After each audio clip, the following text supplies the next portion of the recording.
sa ibabaw ng estero ng Barangay 330 Santa Cruz, Maynila.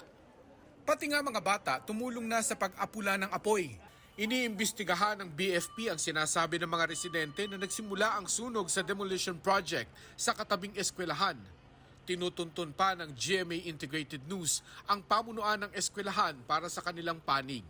Yung nag-asetilin daw dito sa may eskwelahan, umaksak daw doon sa bahay yung pinaka-ano nung ano. Oo. Saan pumunta? Doon sa bahay doon. Sa kabila, sa likod niya noon ng eskwelahan. Mabilis po. Mabilis po.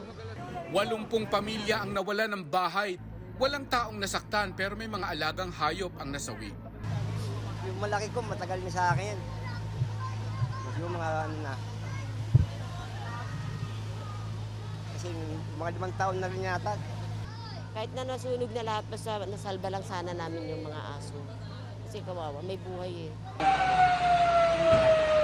Binulabog din ng naglalagablab na apoy ang mga residente ng Barangay Batasan Hills, Quezon City pasado alas 8 kagabi. Ayon sa Bureau of Fire Protection, isang tenant na senior citizen ang nagtamo ng 3rd-degree burns sa kamay. Tinatayang aabot sa 7 milyong piso ang halaga ng pinsala mula sa sunog. Naging hamon daw sa pagresponde ng mga fire truck ang matinding traffic kasabay ng Valentine's Day. Nakaresponde naman agad tayo kaso sa sobrang traffic, hindi agad na nakarating. Paresponde naman po. Sobrang laki na po ng apoy. Sobrang na po. Sumiklab din ang sunog sa ilang probinsya gaya ng nangyari sa isang apartment malapit sa White Beach sa Puerto Galera, Oriental Mindoro. Mahigit 30 istruktura naman ang nilamon ng apoy sa Cebu City.